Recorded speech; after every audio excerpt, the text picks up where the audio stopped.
खुल जाएंगे सभी रास्ते, तू रुकावटों से लड़ तो सही। खुल जाएंगे सभी रास्ते, तू रुकावटों से लड़ तो सही। सब होगा हासिल, तू अपने जिद पे अड़ तो सही। हेलो दोस्तों, स्वागत है आपका आज फिर से अपना लक्ष्य बिंदु यूट्यूब चैनल पर। तो पिछले क्लास में आप लोग पढ़े थे कंपटीशन कैप्सूल पार्ट 2। तो आइए आज देखते हैं पार्ट 3। अंत तक जरूर बने रहना, क्योंकि ऐसे सब सवाल आज हम पढ़ाने जा रहे हैं जो एग्जाम में डायरेक्ट टपक पड़ता है। तो आइए अंत तक जरूर बने रहें और अंतिम में आप लोग जरूर बताइएगा कि कैसा लगा। माइकोलॉजी किसका अध्ययन है? ठीक, तो माइकोलॉजी यानी माइको एक ट्रिक है।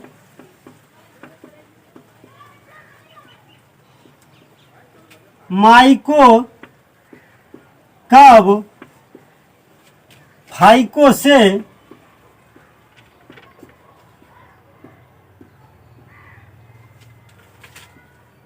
एंथो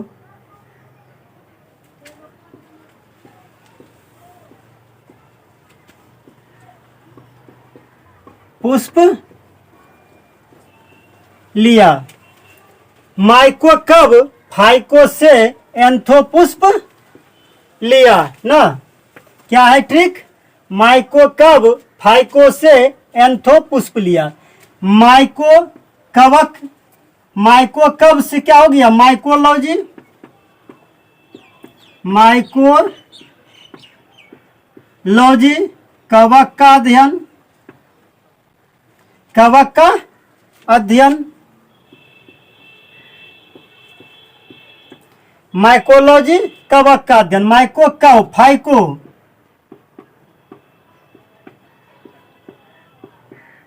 फाइकोलॉजी फाइको से। माइको कब हो गया? माइकोलॉजी कवक का अध्ययन। फाइको से यानी फाइकोलॉजी शैवाल का अध्ययन।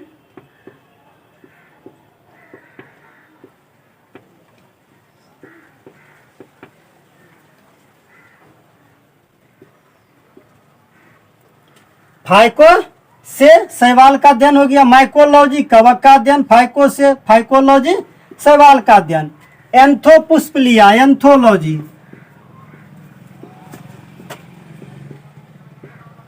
एंथोलॉजी पुष्प लिया यानी पुष्प का अध्ययन, पुष्पों का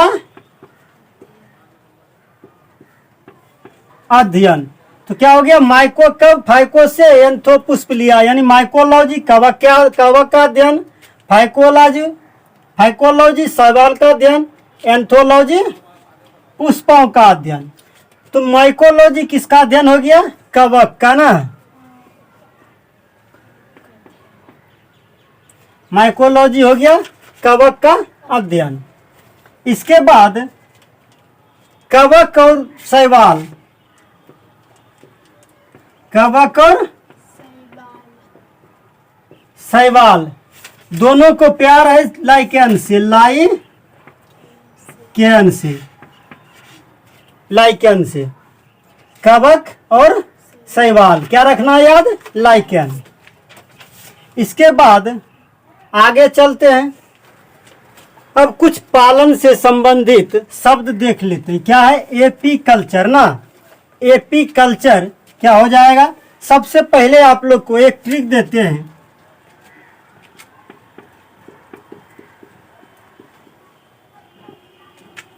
एपी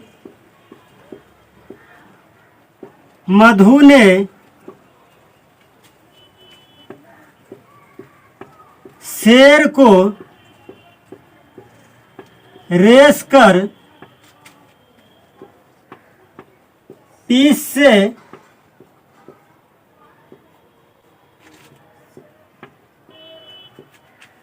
मत्स्य या मत्स्य निकाला। एपी मधु ने शेर को रेस कर 30 से मत्स्य निकाला। एपी मधु यानी एपीकल्चर, मधुमक्खी पालन, मधुमक्खी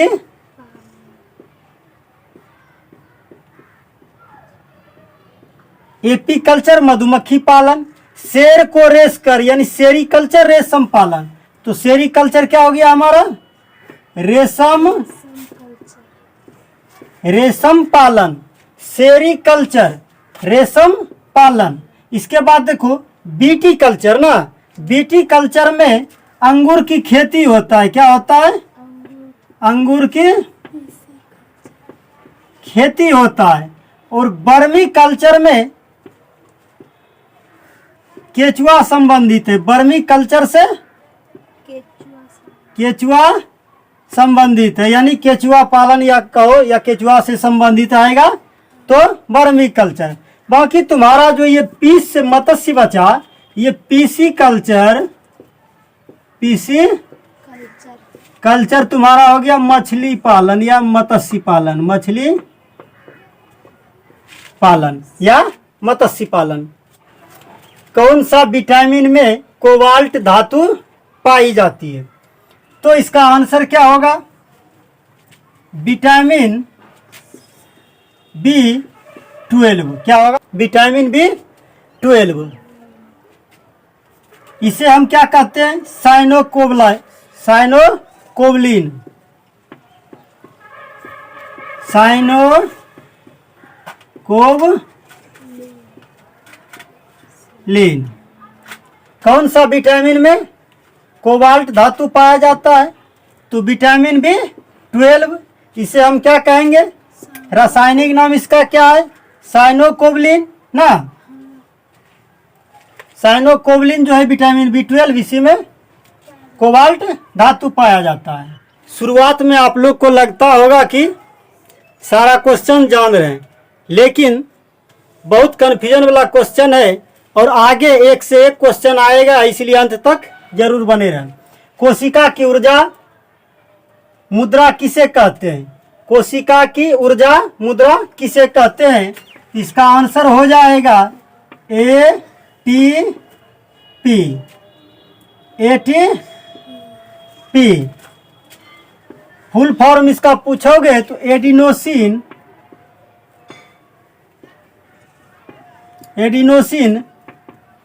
ट्राइफॉस्फेट, एडिनोसिन ट्राइफॉस्फेट। और कोशिका का पावर हाउस पूछे, कोशिका का पावर हाउस या ऊर्जा गृह पूछे तो क्या हो जाएगा? माइटोकॉन्ड्रिया ना। एटीपी भी कहाँ पाया जाता है? तो माइटोकॉन्ड्रिया में। और कोशिका का ऊर्जा गृह पूछे तो माइटोकॉन्ड्रिया, या इसी को बोलता है पावर हाउस, कोशिका का पावर हाउस। कौन सी विटामिन जल में घुलनशील है? तो सबसे पहले देखो जल यानी पानी।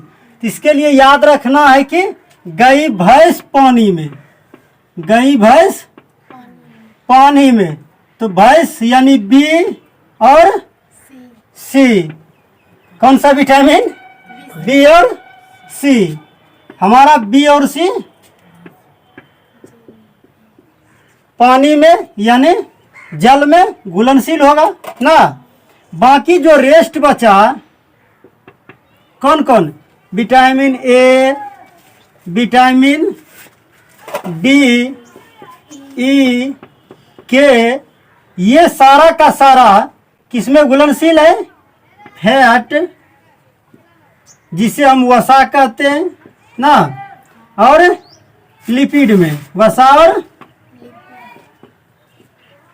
लिपिड में। रेस्ट क्या बच गया? A, D, E, K, ये सारा का सारा वसा और लिपिड में। ब्लू बेबी सिंड्रोम किसकी अधिकता से होती है ना? क्वेश्चन दिया है ब्लू बेबी सिंड्रोम किसकी अधिकता से होता है? क्या हो जाएगा आंसर? नाइट्रेट, नाइट्रेट ना। इसी में एक क्वेश्चन आएगा, इटाई इटाई इटाई इटाई रोग किसके कारण होता है? तो क्या कहोगे? कैडमियम के कारण।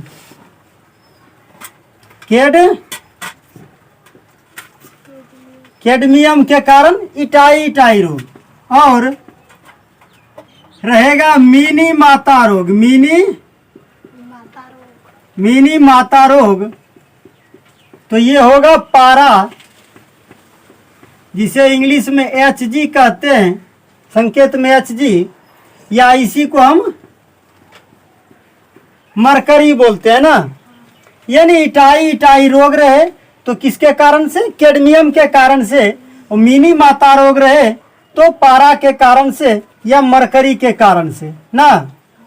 ब्लू बेबी सिंड्रोम किसकी अधिकता से? तो नाइट्रेट की अधिकता से होता है। और यही पारा है, यही HG है जो कि कमरे के तापमान पर, मात्र एक ऐसा धातु है जो कि कमरे के तापमान पर द्रव के रूप में पाया जाता है ना। कमरे के तापमान पर द्रव के रूप में पाया जाता है, एकमात्र धातु है। कौन? मरकरी या पारा, द्रव के रूप में कमरे के तापमान पर। सर्वग्राही वो सर्वदाता रक्त समूह कौन से होते हैं? तो सबसे पहले रक्त समूह क्या है? रक्त समूह यानी ब्लड ग्रुप। तो इसकी खोज कार्ल लैंडस्टीनर ने किया। किसने किया? रक्त समूह का खोज कार्ल लैंडस्टीनर ने खोज किया ब्लड ग्रुप की। तो सर्वग्राही यानी वैसा ग्रुप जो कि हर कोई ग्रहण कर ले, एक्सेप्ट कर ले। इसे यूनिवर्सल एक्सेप्टर भी बोलते हैं, रिसेप्टर भी बोलते हैं। तो सर्वग्राही और सर्वदाता यानी किसी को दान कर सकता है ना। सर्वदाता यानी वैसा ग्रुप जो कि सभी को दान कर सकता है। तो इंग्लिश में इसे क्या कहेंगे?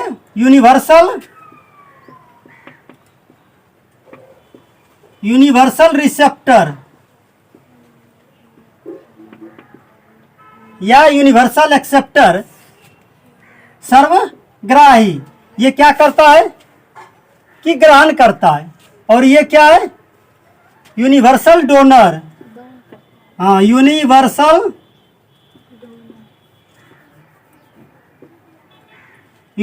डोनर। तो देखो, सर्वग्राही और सर्वदाता क्या करते हैं सभी पढ़ाने वाले कि सीधा सीधी जब सर्वग्राही आता है तो पढ़ा देता है कि AB। कौन सा ग्रुप? AB। लेकिन इतना सा से काम चलने वाला नहीं है। एग्जाम में क्या करता है कि इसका रिसस यानी कि प्लस है कि माइनस है ये पूछ लेता है। तो AB माइनस क्या हो जाएगा? AB माइनस यानी कि यूनिवर्सल रिसेप्टर AB माइनस वाला कोई भी ब्लड ले सकता है। और यूनिवर्सल डोनर O प्लस क्या रहेगा? O प्लस यानी O पॉजिटिव, ये किसी को भी दे सकता है, किसी को भी दे सकता है। तो देखो, डोनर में O है ना, इसे याद रखेंगे। दो से शून्य में हमको आता है O, आता है ना। डोनर में डो लगा है, इससे हमको शून्य में आता है O, तो O से क्या रखेंगे? O positive. ठीक। इसके बाद जब डोनर मुझे याद रहेगा कि डो से O लगा है, लगता है, तो O पॉजिटिव हो जाएगा सर्वदाता। और रेस्ट बच जाएगा हमारा AB, ये हमारा हो जाएगा सर्वग्राही ना। लेकिन इसमें भी क्या होता है कि एग्जाम में कभी कभी फंसाने के लिए क्या कर देता है कि सर्वदाता न दे करके क्या देता है? सर्व आदाता। और विद्यार्थी कंफ्यूज करके इसे मार देता है O प्लस। लेकिन ये अ के कारण से हमारा क्या होता है? गलती हो जाता है, जो कि क्या हो जाएगा? अ लगने के कारण हमारा रिसेप्टर बोल रहा है और AB माइनस हो जाएगा। यूनिवर्सल रिसेप्टर जो होगा ए बी निगेटिव ना होकर के ए बी पॉजिटिव होगा। क्या होगा? ए बी पॉजिटिव और ओ पॉजिटिव ना होकर के वो नेगेटिव होगा। मिस हो गया जरा। ए बी पॉजिटिव और ओ नेगेटिव। ठीक, यानी सर्वदाता रहता तब तुम्हारा ये होता ओ निगेटिव। ठीक, लेकिन सर्व अदाता लग गया यानी ओ लगा दिया गलती कराने के लिए, तो ये हमारा ओ ले नहीं हो करके ये हमारा हो जाएगा ए बी पॉजिटिव। पूर्ण पाचक रस किसे कहा जाता है ना? पूर्ण पाचक रस यानी वैसा रस जो कार्बोहाइड्रेट, प्रोटीन और वसा तीनों का पाचन कर ले, उसे क्या कहेंगे? पूर्ण पाचक रस कहेंगे ना। तो पूर्ण पाचक रस हमारा आंसर जो होगा अग्नाशयी रस कहलाएगा। अग्नाशयी रस कहलाएगा, जो कि अग्नाशय से निकलता है ना। पूर्ण पाचक रस किसे कहेंगे? अग्नाशयी रस को कहेंगे। अग्नाशयी रस क्या करता है? कार्बोहाइड्रेट, प्रोटीन और वसा तीनों का पाचन कर लेता है। और इसी अग्नाशयी रस यानी अग्नाशय से अग्नाशयी रस कहाँ से निकलता है? अग्नाशय से ना। अग्नाशय से निकलता अग्नाशयी रस। इंग्लिश में इसे पेंक्रियाज बोलते हैं। क्या बोलते हैं? पेंक्रियाज बोलते हैं। और इसी से निकलता है अग्नाशयी के बीटा सेल से। किसे? बीटा सेल से अग्नाशय में पाया जाता है एक लैंगरहैंस द्वीपिका। क्या पाया जाता है? लैंगरहैंस द्वीप समूह। द्वीप अग्नाशय में पाया जाता है लैंगरहैंस द्वीप समूह। इसी के बीटा सेल से निकलता है इंसुलिन। क्या निकलता है?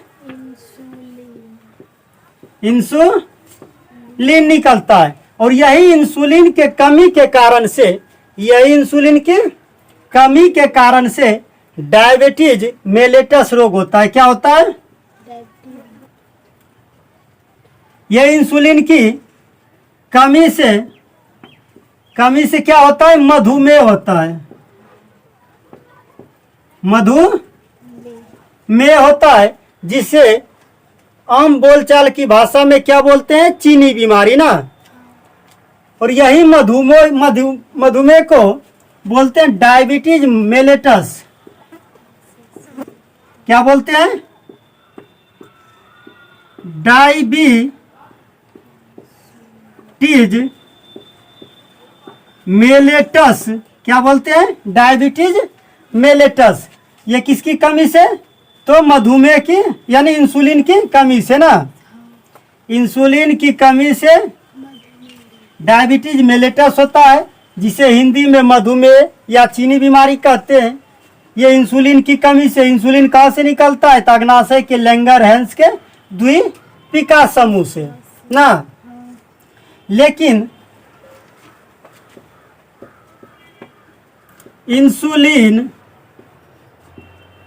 अगर कमी हुआ तो मधुमेह हो गया, लेकिन अधिकता अगर हो जाए, अधिकता यानी इंसुलिन कम निकलना स्टार्ट किया यानी इंसुलिन कम बनना शुरू हुआ, तो मधुमेह हो गया यानी चीनी बीमारी। लेकिन अधिक तो हो सकता है, तो अधिक होने के कारण अगर अधिकता होता है तो इससे हाइपोग्लाइसीमिया होगा। क्या होगा?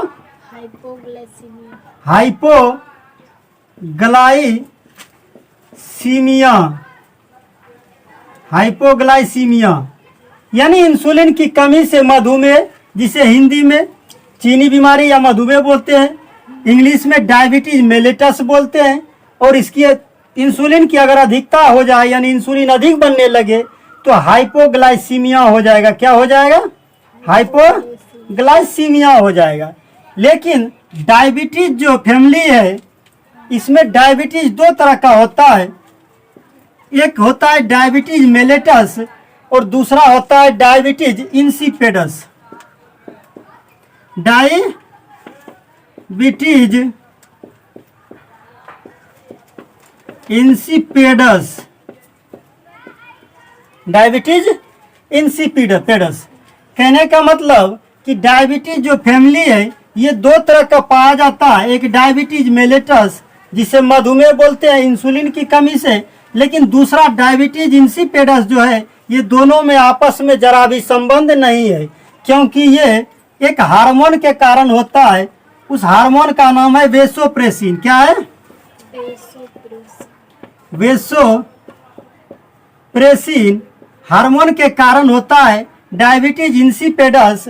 और इस बीमारी में क्या होता है कि पेशाब बहुत ज़्यादा होने लगता है और प्यास बहुत ज़्यादा लगता है, यानी पानी भी बहुत ज़्यादा पीना पड़ता है और पेशाब भी बहुत ज़्यादा होता है। तो इस बीमारी यानी वेसोप्रेसिन हार्मोन के कारण, और वेसोप्रेसिन हार्मोन बनता कहाँ है? तो हाइपोथैलेमस में। कहाँ बनता है? हाइपोथैलेमस हमारे मस्तिष्क का भाग है हाइपोथैलेमस, इसी में बनता है हाइपोथैलेमस में। लेकिन एकत्र होता है पिट्यूटरी में। कहाँ? पिट्यूटरी में बनता है हाइपोथैलेमस में, लेकिन एकत्र होता है पिट्यूटरी ग्रंथि में ना, जो कि दोनों मस्तिष्क का भाग है। तो एक डायबिटीज मेलेटस, दूसरा इंसिपिडस, दोनों का संबंध दूर दूर तक नहीं है, लेकिन देखने में लगता है दोनों एक जैसा। एक है अग्नाशय पेंक्रियाज के बीटा सेल से इंसुलिन की कमी के कारण, और दूसरा है मस्तिष्क के भाग हाइपोथैलेमस ग्रंथि में हार्मोन। कौन सा है? वेसोप्रेसिन हार्मोन ना। ये क्या है? हार्मोन वेसोप्रेसिन हार्मोन के कारण होता है डायबिटीज इंसिपिडस। और ये बनता कहाँ है हार्मोन? तो हाइपोथैलेमस में। और एकत्र कहाँ के होता है? तो पिट्यूटरी ग्लैंड में ना। सीरम किसे कहते हैं? क्या है? सीरम किसे कहते हैं ना? तो रक्त का एक भाग है। क्या है? रक्त का एक भाग है।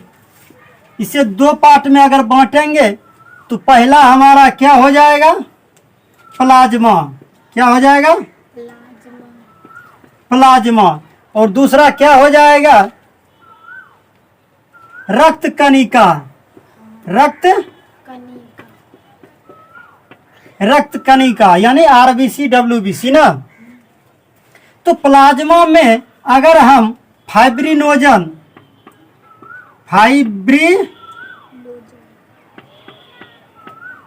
को निकाल लें, प्लाज्मा में अगर हम फाइब्रिनोजन को निकाल लें तो हमारा क्या बचेगा? सीरम बचेगा। क्या बचेगा? सीरम बचेगा। यानी प्लाज्मा में से अगर फाइब्रिनोजन को हम घटा लें, यानी हटा लें, उससे छान लें, तो हमारा सिर्फ सीरम बचेगा। और ये रक्त कणिका तो अलग है ही, तो ये थक्का ब्लड नहीं जमेगा। रक्त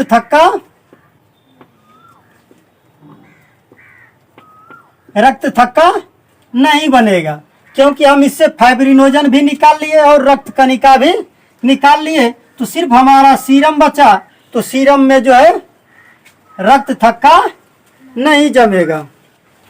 आरबीसी की कब्रगाह या कब्रिस्तान। क्या है?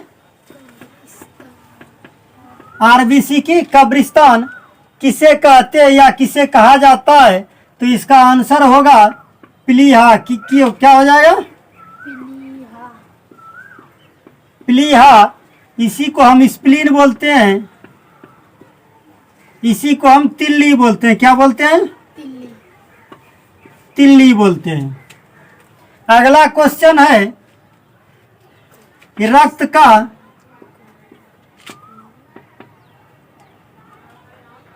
मानव रक्त का पीएच मान कितना होता है? कितना होता है? तो इसका फिक्स है कि मानव रक्त का पीएच मान 7.4 होता है, जो हल्का क्षारीय होता है। क्या होता है? हल्का क्षारीय होता है। हल्का क्षारीय होता है और ये फिक्स है कि 7.4 होता है। मानव रक्त का पीएच मान कितना होता है? तो 7.4 जो कि फिक्स है। और कैसा होता है? तो हल्का क्षारीय होता है। अगर पूछे कि मानव रक्त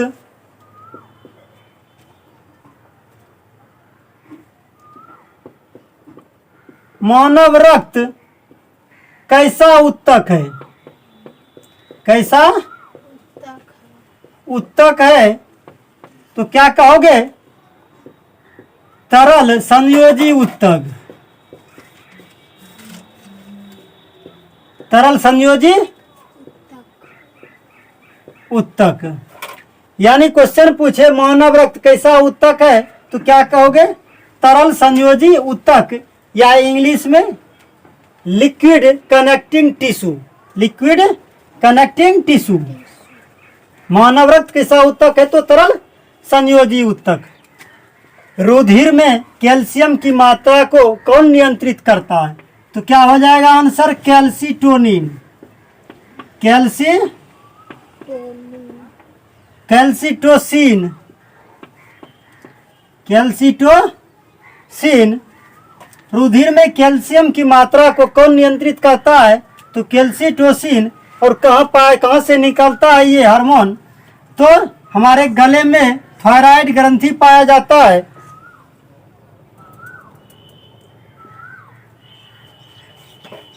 इसी में पायराथायराइड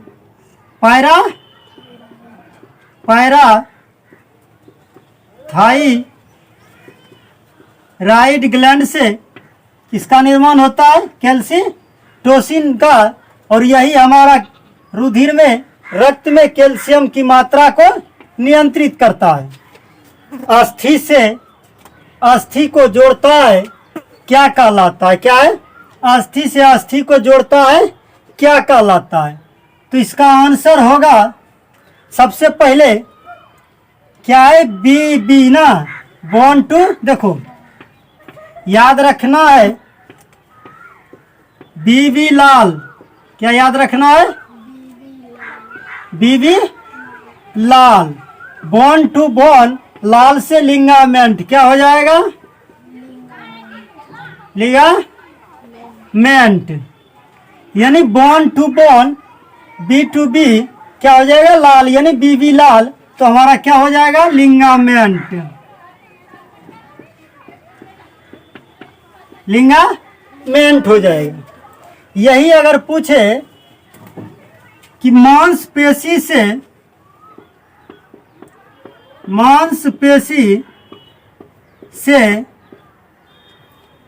हड्डी या अस्थि, मांसपेशी से हड्डी या अस्थि, तो एम से मसल, बी से बोन और टी से टेंडन। मोहम्मद बिन तुगलक याद रखना, वो ये इतिहास नहीं है, लेकिन MBT याद रखना। तो क्या हो जाएगा? MBT से मसल टू बोन जुटेगा किससे? टेंडन से। इसका आंसर हो जाएगा टेंडन ना, हिंदी में इसे कंडरा बोलते हैं। तो मांसपेशी से हड्डी अगर कहे तो MBT याद रखना है, मोहम्मद बिन तुगलक वाला MBT नहीं, ये MBT याद रखना है, मसल टू बोन किससे? टेंडन से ना, MBT। और अस्थि से अस्थि जब रहे तो बोन टू बोन, यानी बीबी लाल। तो 2 क्वेश्चन यहाँ से भी। और अक्सर परीक्षा में ये सब कन्फ्यूजन देता है, जब एग्जाम में जाओगे तो लगेगा टेंडन होगा कि लिंगामेंट, टेंडन होगा कि लिंगामेंट। तो ट्रिक पर याद रखोगे तो तुम्हारा आंसर निकल जाएगा कि बोन टू बोन है तो बीबी लाल यानी लिंगामेंट, और मांसपेशी टू हड्डी है यानी कि MBT टेंडन। हृदय का पेस मेकर किसे कहा जाता है? क्या है? हृदय का पेस मेकर किसे कहा जाता है? इसका आंसर क्या होगा? SN नोड ना, SN node sino auricular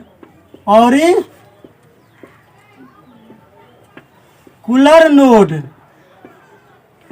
SN SAN sino auricular node, इसका फुल फॉर्म है किसका?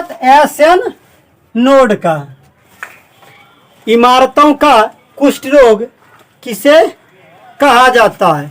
तो इमारतों का कुष्ठ रोग यानी लेप्रोसी, तो इमारतों में पीलापन, जैसे ताजमहल में देखो अभी पीलापन होते जा रहा है, किसके कारण होता है? तो अम्लीय वर्षा।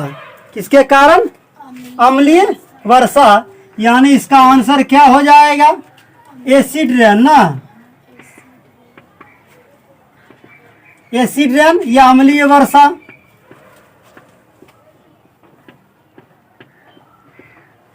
इमारतों का कुष्ठ रोग, जैसे आदमी को कुष्ठ रोग होता है तो क्या होता है? उसका चेहरा यानी स्किन, चमड़ा पर धब्बा आ जाता है। उसी तरह इमारतों में क्या हो जाता है? धब्बा आ जाता है, कलर बदल जाता है।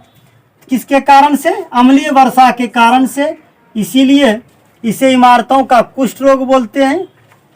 और इसमें होता क्या है? Sulphuric acid H2SO4 plus HNO3 के कारण से। किसके कारण से?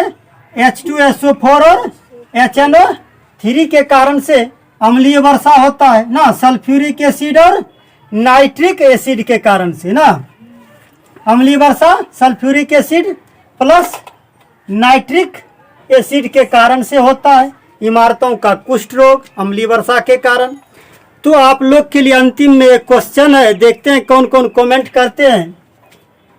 किस रोग में रक्त बिंबाणु यानी प्लेटलेट्स की कमी हो जाती है? अगर जान रहे हैं तो जरूर कमेंट करना, देखते हैं कितना कमेंट आता है।